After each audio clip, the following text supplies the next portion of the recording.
अस्सलाम वालेकुम, आदाब। मैं सैयद जावेद हसन। बिहार के आज़मीन हज के लिए ब्रेकिंग न्यूज़ है। सेंट्रल हज कमेटी ने उनकी फ़्लाइट का शेड्यूल जारी कर दिया है।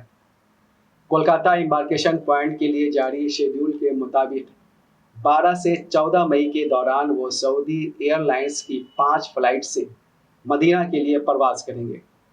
बिहार से कुल 1328 आज़मीन हज ने कोलकाता एम्बार्केशन पॉइंट का इंतखाब किया है। इनमें ज़्यादातर सीमांचल के इलाके यानी किशनगंज, अररिया, पूर्णिया, कटिहार और भागलपुर से ताल्लुक़ रखते हैं। अच्छी बात यह है कि इन तमाम संसदीय क्षेत्रों में लोकसभा इंतखाब के लिए पोलिंग हो चुकी है। बिहार स्टेट हज कमेटी के मुताबिक बिहार से आज़मीन हज की कुल तादाद 3,823 है। इनमें 1,633 ख़वातीन शामिल हैं। बिहार लोक संवाद की इत्तला के मुताबिक सऊदी हुकूमत की एयरलाइंस अथॉरिटी ने परवास की तारीखों का ताख़ीर से ऐलान किया है। इसकी वजह से इस बार आज़मीन हज को सफ़र से मुतल्लिक तैयारी करने की मोहलत कम मिल रही है। इसके मद्देनज़र हज भवन पटना की तरफ से कोलकाता हज हाउस में बिहार के आज़मीन हज को सहूलतें फराहम करने के लिए तैयारियां शुरू कर दी गई हैं। इस बारे में बिहार स्टेट हज कमेटी के चेयरमैन अलहाज अब्दुल हक ने बिहार लोक संवाद से खास बातचीत की।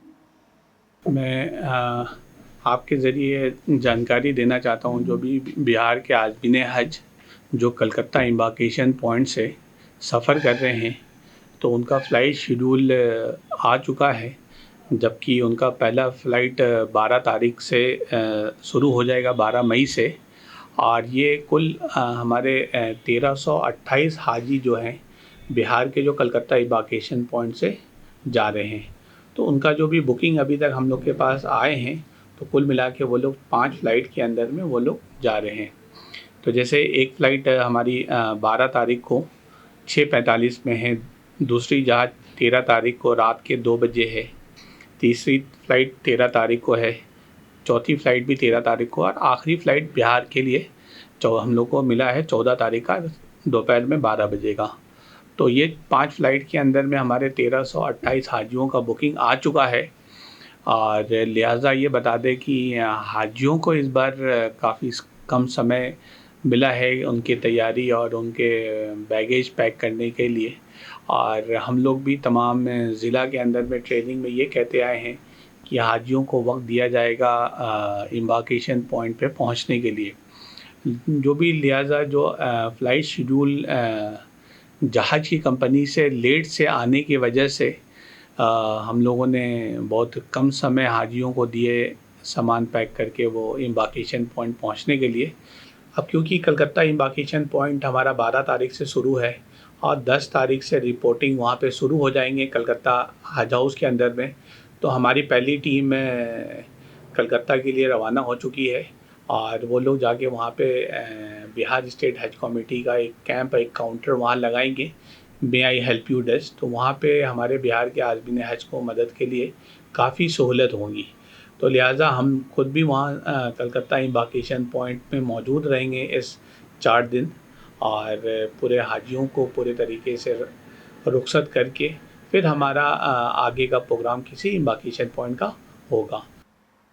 अब्दुल हक ने आज़मीन हज को बताया कि उन्हें कौन कौन से ज़रूरी डॉक्यूमेंट अपने साथ रखने हैं। जो भी हाजी अब एम्बार्केशन पॉइंट में पहुँचे, तो लिहाजा उनको आपके मार्फत ये बता दें कि उनको अहम ज़रूरी डॉक्यूमेंट कौन सा लेकर उनको पहुँचना है एम्बार्केशन पॉइंट। तो पहला जो भी उनको कवर नंबर वो डालेंगे, उनका फ़्लाइट अलॉटमेंट का जो भी रसीद उन नेट पे शो होगा, तो वो रसीद की प्रिंट आउट कर लेना है। और जो भी पहली किस्त, दूसरी किस्त और तीसरी किस्त की जो भी रकम जमा किए हैं हाजी साहब, तो उसका रसीद उनको साथ स्टेपल करके ये डॉक्यूमेंट लेके उनको एम्बार्केशन पॉइंट में जाके पहुंचना होगा रिपोर्टिंग के लिए। जब भी आपको एम्बार्केशन पॉइंट पे आपका पासपोर्ट आपको दिए जाएंगे, तो आपको कोशिश करना है कि पासपोर्ट का पहला पेज और आखिरी का पेज उसका फ़ोटोकॉपी आप करा लें। और जो वीज़ा उस पासपोर्ट के अंदर में स्टेपल किया हुआ होगा, उस पासपोर्ट का वीज़ा का आप फ़ोटोकॉपी करा लीजिए। पासपोर्ट का आगे का पन्ना, पीछे का पन्ना और वीज़ा की फ़ोटोकॉपी, 3 सेट आपको कराना है फ़ोटोकॉपी। एक सेट आपको अपने हैंड लगेज में कैरी करना है और 2 फ़ोटोकॉपी आपको दोनों अलग अलग बैग के अंदर में रखने होंगे। वहाँ पे क्या होता है कि मौलिम आपके पासपोर्ट जब ले लेता है तो आपको अपना इकामा दे देता है, वो मौलिम अपना टैग वो आपको दे देता है। तो कोशिश होनी चाहिए कि सऊदी अरब के अंदर में जितने दिन का भी हमारा क़याम हो तो वो गले का आई कार्ड मौलिम का दिया हुआ हमारे गला में हर वक्त होना चाहिए, क्योंकि अगर वो मौलिम का आई कार्ड हमारे गले में नहीं होता है तो हो सकता है कि वहाँ पे चेकिंग के दरमियान में एक सबूत हमसे मांगा जाए कि आप हाजी हैं तो आप वो मौलिम का कार्ड दिखाएं।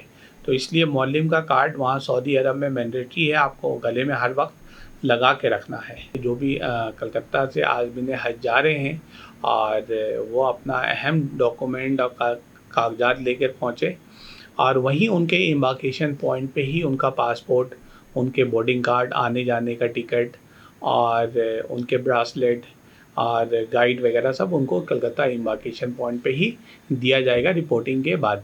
तो लिहाजा आपके मार्फत ये बता दें कि जितने भी हुज्जाज कराम कलकत्ता एम्बार्केशन पॉइंट से जा रहे वो कोशिश करें बावक्त। वहाँ पे 10 बजे का समय दिया गया है, 10 बजे से लेके शाम 5 बजे तक वो रिपोर्टिंग काउंटर खुले रहते हैं। तो इसी दरमियान में वो आके रिपोर्टिंग काउंटर पे करा दे। अगर किसी कारण से वो टाइम से नहीं पहुंचते हैं तो लिहाजा हज कमेटी ऑफ इंडिया का वेबसाइट खोल के ऑनलाइन रिपोर्टिंग वो कर सकते हैं। तो अगर उनको किसी में पहुंचने में ताख़ीर हो रही या वक्त पे नहीं पहुंच पाएंगे तो वो हज कमेटी ऑफ इंडिया के वेबसाइट पे ऑनलाइन रिपोर्टिंग करा सकते हैं। वो भी ऑनलाइन रिपोर्टिंग करेंगे तो वो भी माना जाएगा कि आप जाने के लिए अपना रिपोर्टिंग करा दिए हैं। बिहार स्टेट हज कमेटी के चेयरमैन ने बताया कि बिहार के आज़मीन हज दिल्ली, मुंबई, हैदराबाद, लखनऊ और गया एम्बार्केशन पॉइंट से भी रवाना होंगे। गया और मुंबई के फ़्लाइट शेड्यूल का ऐलान जल्द किया जाएगा। कलकत्ता एम्बार्केशन पॉइंट के साथ साथ हमारे बेंगलोर एम्बार्केशन पॉइंट के भी शेड्यूल आ चुके हैं। तो बेंगलोर से हमारे कुल मिला के 65 हाजी हैं। तो उनका शेड्यूल है 14 मई का। तो 14 मई को उनका रात्रि 5:30 बजे की फ़्लाइट है और वो रवाना होंगे। और उसके बाद हमारी टीम भी वहाँ पे बेंगलोर में मौजूद रहेगी, हमारे स्टेट हज कमेटी की टीम। और वहाँ पे जो भी हुज्जाज कराम जो खिदमत के लिए जा रहे हैं वो भी उस फ़्लाइट के अंदर में मौजूद होंगे बेंगलोर एम्बार्केशन पॉइंट पे। तो लिहाजा आप बेंगलोर एम्बार्केशन पॉइंट भी पहुँचें तो लिहाजा पहला वहाँ पे काम ये करें कि बिहार का जो भी काउंटर वहाँ पे बनाए जाएंगे तो वहाँ पे आप रिपोर्ट करके आप अपना मौजूदगी दर्ज कराएंगे।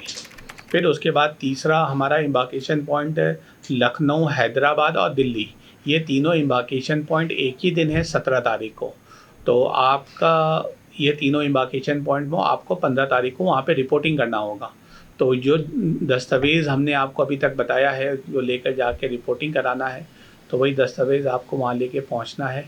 तो लखनऊ में भी हमारे ऑफिस के कर्मचारी वहाँ मौजूद होंगे, दिल्ली एम्बार्केशन पॉइंट में भी हमारे लोग वहाँ मौजूद होंगे और हम उम्मीद करते हैं कि दिल्ली एम्बार्केशन पॉइंट में भी हम उसमें मौजूद रहे आपके रवानगी के वक्त।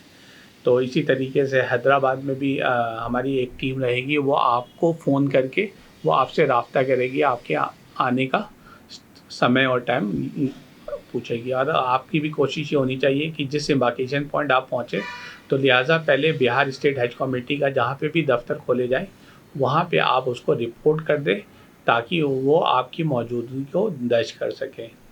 तो इसी तरीके से और जो हुज्जाज कराम में गया एम्बार्केशन पॉइंट और मुंबई एम्बार्केशन पॉइंट से भरे हैं और उनका अभी तक फ़्लाइट शेड्यूल नहीं आया है तो लिहाजा इनको घबराने की ज़रूरत नहीं है कि इनकी फ़्लाइट 26 तारीख से शुरू होगी। तो इनके फ़्लाइट का शेड्यूल आने में अभी भी 2-3 दिन का समय लगेगा। तो लिहाजा उम्मीद है कि 10 से 11 तारीख तक ये गया और मुंबई के हाजियों का भी फ़्लाइट शेड्यूल आ जाएगा। अब्दुल हक ने आज़मीन हज को मशवरा दिया कि वो अपने साथ ऐसी कोई चीज़ ना ले जाएं जिससे सफ़र में उन्हें किसी किस्म की परेशानी का सामना करना पड़े। जो हुज्जाज कराम हज पर जा रहे हैं तो कोशिश करें कि जो खैनी, गुटखा, सिगरेट, तम्बाकू, गुल अभी तक हम लोग यहाँ पर हिंदुस्तान में रह के उसका उपयोग कर रहे थे तो हमें ये सब सामान अपने बैग के किसी बैगेज के कोने में भी छिपा कर भी नहीं लेकर जाना है। तो लिहाजा अगर हम किसी कारण से ये सब सामान लेकर जाते हैं और सऊदी में वहाँ हम पकड़े जाते हैं ये सामानों के साथ, तो हमारा बैग वहाँ पे रोक लिया जाएगा और हो सकता है कि उस के कारण हमारे ऊपर में भी कुछ परेशानी और दिक्कत का सामना करना पड़े। और जैसे हज कमेटी के गाइड में आप लोगों को बताया गया है और ट्रेनिंग के दरमियान में बताया गया है कि आपको अपने साथ 2 लगेज लेकर जाना है। तो 2 लगेज का भी वज़न का आप ख़ास ध्यान रखेंगे कि उसका जो भी लगेज होगा वो 20-20 किलो का 2 लगेज होना चाहिए। कोशिश भी ये ना कीजिए कि एक ही बैग हम 30 किलो का बना दिया, दूसरा बैग 10 किलो का बना लिया, तो वहाँ पे भी दिक्कत आता है। बैगेज का जब वेट होता है तो उस दरमियान में भी दिक्कत आ जाते हैं। और हैंड बैगेज में कोशिश करें कि 10 किलो से ज़्यादा कोई सामान लेकर ना जाए। तो लिहाजा जो लोग नेल कटर, कैंची और कोई भी नकोई चीज़ लेकर जा रहे हैं वो अपने बैग के अंदर में हैंड बैगेज में ना रखें। कोशिश करें कि चेकिंग बैगेज के अंदर में रख के लेके जाएं। अब्दुल हक ने कहा कि आज़मीन हज ज़रूरत से ज़्यादा रियाल एक्सचेंज करके ना ले जाएं, इससे उनकी इबादत में खलल पड़ सकता है। जो हुज्जाज कराम में सफ़र कर रहे हैं तो सऊदी करेंसी भी उनके लिए काफ़ी ज़रूरी है वहाँ के ख़र्चे के लिए। तो लिहाजा वहाँ पे हमारा इंडियन रुपीस तो वहाँ काम नहीं करता है। तो लिहाजा सऊदी रियाल के अंदर में आपको अपना रुपए को भजाना होगा। वो रुपए को हम कहाँ पर एक्सचेंज करा सकते हैं? जिस एम्बार्केशन पॉइंट पे आप पहुँचेंगे उसी एम्बार्केशन पॉइंट पे रियाल एक्सचेंज काउंटर बनाए गए हैं। स्टेट बैंक ऑफ इंडिया का भी काउंटर है और कुछ प्राइवेट भी काउंटर्स बनाए गए हैं। तीनों चारों काउंटर्स में आप तफसील देख लें कि कहाँ पे रेट कम दिया जा रहा है। जहाँ पे अभी रेट कम हो वहाँ से आप अपना रियाल बचा सकते हैं। आपको करेंसी कितना लेकर जाना है तो हमारे हिसाब से जो भी हुज्जाज कराम कुर्बानी का रकम हज कमेटी में जमा कर चुके हैं, तो लिहाजा वो कोशिश करें कि 25 से 3,000 रियाली वो अपने साथ लेकर जाए। आज जो खुद का कुर्बानी वहाँ पहुँचने के बाद करेंगे तो वो 3,000 के आसपास वो अपना रियाल लेकर जाएं। ज़्यादातर हुज्जाज कराम ये करते हैं 1,00,000 2 लाख रुपए लेते हैं। और क्योंकि जितना करेंसी आप लेकर वहाँ पे सफ़र करेंगे वो उतना वो आपको दीन के काम से भटका के वो आपके मार्केट में वक्त आपका ज़्यादा गुजरेगा। बिहार स्टेट हज कमेटी के चेयरमैन ने कहा कि मर्दों की तरह ख़वातीन को भी ज़्यादा से ज़्यादा इबादत का मौका मिलना चाहिए। ख़वातीन हज़रात से भी ये कहना है कि अगर आप वहाँ हज पे जा रहे हैं तो कोशिश करें कि अपने साथ ज़्यादा से ज़्यादा वक्त आपका भी हरम के अंदर गुजरे। ज़्यादातर ये देखने को मिलता है सऊदी अरब के अंदर में कि हाजी साहब तो हरम के लिए दौरे पर निकल जाते हैं और ख़वातीन बिल्डिंग के अंदर में रोज़मर्रा के काम जो अभी तक हम लोग यहाँ लेते आए हैं उसी रोज़मर्रा के काम में वो बिल्डिंग में नज़र आती हैं। जैसे खाना पकाते हुए नज़र आती हैं या कपड़ा धोने हुए पसंद नज़र आती हैं। तो इसलिए कोशिश ये होनी चाहिए कि हाजी साहब अपनी ख़वातीन को भी ज़्यादा से ज़्यादा वक्त हरम में गुजारने का मौका दें और उनको अपने साथ अब रखें ताकि उनको भी पूरा मौका मिले, उनको ज़ियारत में और इबादत में उनका वक्त गुजरे। बिहार स्टेट हज कमेटी के अलावा जमात इस्लामी हिंद बिहार समेत कई दूसरी दीनी मिली तंजीमों की जानिब से हज तरबियती कैंप का इनेकाद करके आज़मीन हज को ज़रूरी मालूमात फराहम की गई हैं। हम उम्मीद करते हैं कि इनसे अरकान हज की अदायगी में आज़मीन हज को आसानी होगी और उनकी इबादतें कबूल होंगी इंशाअल्लाह। बिहार लोक संवाद की तरफ से हिंदुस्तान के तमाम आज़मीन हज को इस मुक़द्दस सफ़र की बहुत बहुत नेक ख्वाहिशात। अल्लाह हाफिज़।